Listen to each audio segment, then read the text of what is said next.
टोंक जिले के सदर थाना क्षेत्र समेत पूरे जिले में इन दिनों अवैध खनन खुलेआम लगातार जारी है।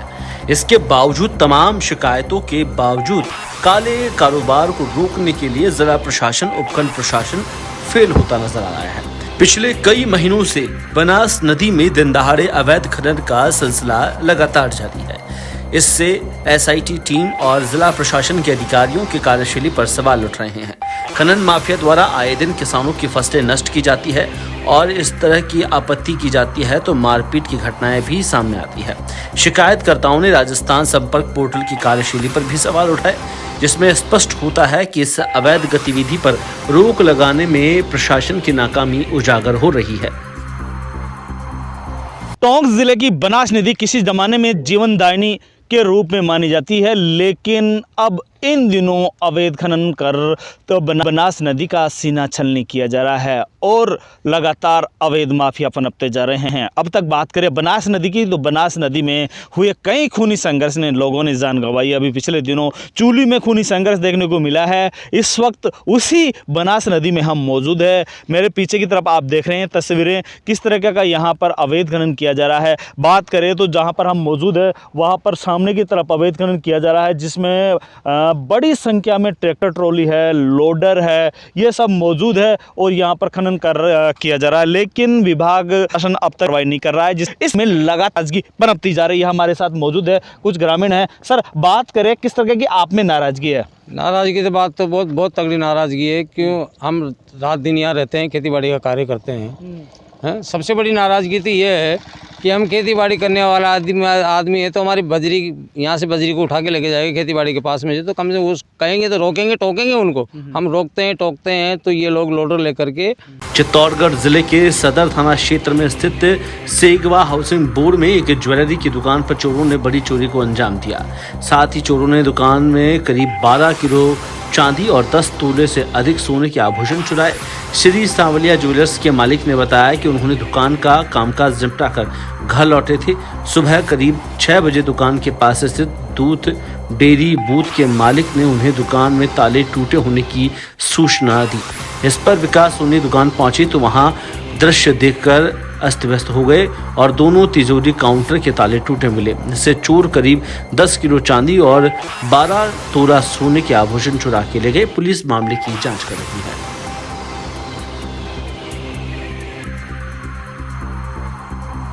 सोनी जी, क्या घटना हुई है? मेरे साथ रात को करीबन ये 2-3 बजे के करीब में जब घर गया था ना, 9 बजे में करीब दुकान बढ़ा थी। मैं 9 बजे से घर गया, 6 बजे करीब 6:15 बजे करीब तो डेयरी वाले का मेरा फ़ोन आया कि साहब आपकी दुकान के शटर के ताले खुले हुए हैं। मैंने कहा मैं आ रहा हूँ। आने के बाद देखा तो सारे सामान बिखरा हुआ टूटा हुआ पड़ा है और तिजोरी भी टूटी हुई है। प्लस ये इस शोकेस में मेरा 10-12 किलो सामान था चांदी का और एक सोने का डिब्बा था जिसमें 10-12 तोला सोना करीब था, वो भी इन्होंने ले गए। शटर पूरा तोड़ के ले गए। अंदर से ताला था, सारी चीजें बिखरी हुई है। सीसीटीवी के कैमरे इन्होंने खोल लिए हैं, कैमरे के ऊपर कपड़े रख दिए हैं और अंदर से डीवाई वगैरह सब खोल के ले गए। वो अब सबूत देखो तो मैं कितनी देखूं। पुलिस को फोन किया? पुलिस को फोन किया, पुलिस आई है। उनको 6 बजे फोन किया, वो करीबन 7-7:30 बजे करीब वो आ गई थी और उनकी कार्रवाई उन्होंने कर ली। आसपास के सीसीटीवी खंगाले गया? नहीं खंगाले, अभी कुछ भी नहीं किया है उन्होंने, कुछ भी नहीं किया। तो कितना नुकसान है इसके अंदर? कम से कम देख लो साहब, 12 किलो चांदी और 10-12 तोला सोना था। कम से कम 20 लाख रुपए तक पकड़ के चलो आप। जोधपुर रेंज के आईजी विकास कुमार ने फलौदी का दौरा किया। एसपी कार्यालय परिसर में उन्हें गार्ड ऑफ ऑनर दिया गया। इसके बाद उन्होंने पत्रकारों से वार्ता करते हुए कानून व्यवस्था, साइबर क्राइम और जागरूकता अभियान पर चर्चा की। आईजी विकास कुमार ने कहा कि पुलिस और मीडिया को 1-11 की तरह काम करना चाहिए।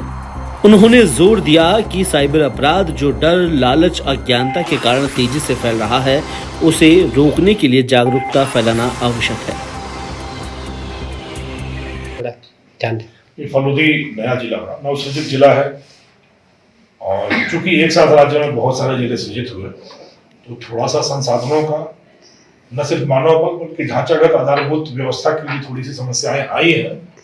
बट उन चीजों से पार पाते हुए अब लगातार बड़े बड़े डग भर रहे हैं नए जिले।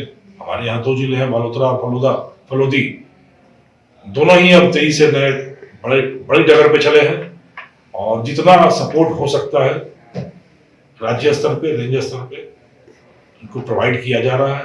कुछ ढांचागत समस्याएं हैं, जैसे फॉरेंसिक टीम की बात है, फिंगरप्रिंट की बातें हैं, वो धीरे धीरे यहाँ पे व्यवस्था की जा रही है। ट्रैफिक एक मूलभूत समस्या है जो एक आम जन की सहूलियत के लिए यातायात का एक बहुत बड़ा प्रश्न उठता है। अभी 2 सब इंस्पेक्टर्स अभी हमने फालोदी में दिए हैं, अभी आपके नए 2 सब इंस्पेक्टर दिए हैं और करीब 10-12 मोटरसाइकिलें अभी और भेज रहे हैं यहाँ पे।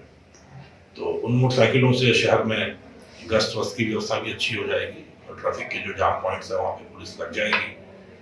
तो इन चीज़ों पर थोड़ा सा वक्त लगेगा क्योंकि धीरे धीरे संसाधन जुड़ रहे हैं और जो प्राथमिकता होती है, यातायात सहूलियत का बहुत बड़ा सवाल है, लेकिन अपराध और यातायात के बीच में अगर देखें तो प्राथमिकता पहले अपराध को देनी पड़ती है। तो उपलब्ध संसाधनों में अपराध पर ज्यादा जोर है और अब धीरे धीरे जब हम कंफर्टेबल हो रहे हैं, हमारे पास संसाधन आ रहे हैं, तो यातायात की जो बड़ी महती समस्या है इसका भी निवारण किया जाएगा।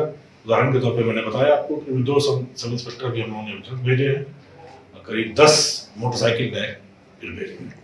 बांग्लादेश में हिंदुओं पर हो रहे अत्याचार के विरोध में श्रीमाधोपुर में सर्व हिंदू समाज के लोगों ने जन आक्रोश रैली और विरोध प्रदर्शन किया। रैली श्याम मंदिर चौक से शुरू होकर कस्बे के मुख्य बाजारों में होते हुए उपखंड अधिकारी कार्यालय पहुंचे, जहां पर प्रशासन को ज्ञापन सौंपा गया।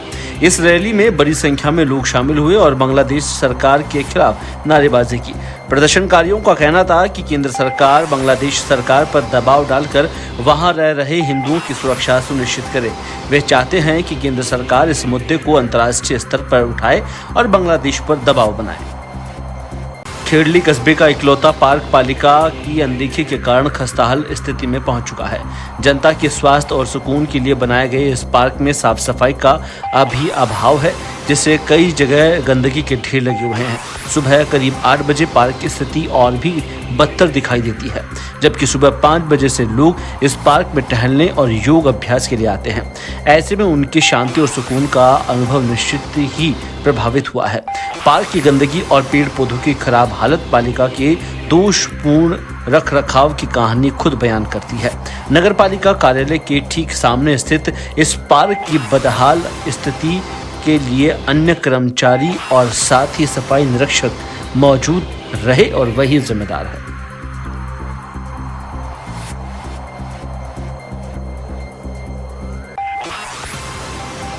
रावला मंडी के पास आबादी के नजदीक 2 मोटरसाइकिल की जोरदार टक्कर हो जाने से दोनों चालक घायल हो गए। गनीमत ये रही कि दोनों मोटरसाइकिल पर बैठे सवारियों को कोई चोट नहीं आई।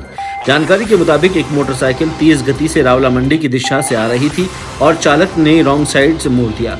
वही सामने से आ रही दूसरी मोटरसाइकिल से टकरा गई। टक्कर इतनी जबरदस्त थी कि दोनों मोटरसाइकिल का कई हिस्से टूट गए। घटना के बाद आसपास के लोगों ने घायल चालकों को अस्पताल पहुंचाया, जहां प्राथमिक उपचार दिया गया। तहसीलदार श्रीमाधोपुर जगदीश प्रसाद बैरवा के नेतृत्व में राजस्व टीम ने ग्राम पंचायत नाथूसर के राजस्व ग्राम रतनपुरा में गैर मुमकिन रास्ते से अतिक्रमण हटाकर रास्ते को सुचारू किया। परिवादी सुभाष चौधरी ने शिकायत दर्ज कराई थी कि निकटवर्ती खातेदारों द्वारा लकड़ियां और ईंधन डालकर रास्ता अवरुद्ध किया जा रहा है। इस पर तहसील कार्यालय ने राजस्थान काश्तकारी अधिनियम 1955 की धारा 251 के तहत प्रकरण दर्ज किया और न्यायालय के आदेश पर कार्रवाई की। तहसीलदार बैरवा और पटवारी हल्का मतादीन यादव ने मौके पर पहुंचकर दोनों पक्षों से समझाइश की। गृह गोपालन पशुपालन डेयरी एवं मत्स्य विभाग राज्य मंत्री जवाहर सिंह मैडम ने डीग जिले के दौरे के दौरान विभिन्न विकास कार्यों का शुभारंभ किया। उन्होंने 90 लाख रुपए की लागत से बने विद्युत विभाग के प्रशासनिक भवन का लोकार्पण किया। इस भवन के निर्माण में नगर में विद्युत संबंधित समस्याओं का समाधान तेजी से हो सकेगा। निर्बाध बिजली आपूर्ति सुनिश्चित करने में भी मदद मिलेगी। इसके साथ ही 2,45,28,000 रुपए की लागत से विभिन्न राजकीय उच्च प्राथमिक विद्यालयों में नए कक्षों के निर्माण का शिलान्यास एवं भूमि पूजन किया। कार्यक्रम में बेडम ने कहा कि राज्य सरकार जन कल्याणकारी योजनाओं के जरिए युवाओं के लिए रोजगार के नए अवसर सृजित कर रही है। सीसवाली के पटपड़ा रायथल समसपुर रोड का निर्माण कार्य जो लंबे समय से बंद था अब पुनः शुरू हो गया है। सहायक अभियंता बसंत कुमार गुप्ता ने जानकारी दी कि यह कार्य अब बिना रुकावट जारी रहेगा। उन्होंने बताया कि इस क्षेत्र में जो मार्ग तैयार हो रहा है उसे लेकर काम किया जा रहा है। पहले जो सड़क के हिस्से अधूरे रह गए थे उन्हें भी निर्माण कार्य में शामिल किया गया है। यह मार्ग क्षेत्र के लोगों के लिए सुविधाजनक आवागमन का नया अध्याय खोलेगा।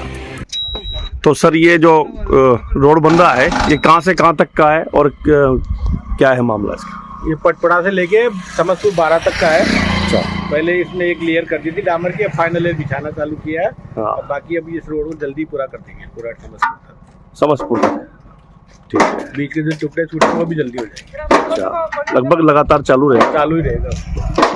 झालावाड़ जिले की भवानी मंडी नगर पालिका में स्वच्छ भारत मिशन के तहत शहर की सफाई के लिए आवंटित कोष का दुरुपयोग किया जा रहा है। सालाना करीब 60 लाख रुपए सफाई कर्मियों के मानदेय के नाम पर ठेकेदारों को दिए जाते हैं, लेकिन इस प्रक्रिया में फर्जीवाड़ा उजागर हो गया है। नगर पालिका में 130 स्थायी सफाई कर्मी होने के बावजूद फर्जी तरीके से चयनित प्लेसमेंट एजेंसियों के माध्यम से 80 से 90 सफाई कर्मी की नियुक्ति में की गई है, जहां पर सफाई कर्मियों के मानदेय का भुगतान ठेकेदार एजेंसी को दिया जा रहा है, लेकिन इससे जुड़े दस्तावेज, उपस्थिति रजिस्टर, DDP और PF ESI का रिकॉर्ड उपलब्ध नहीं है।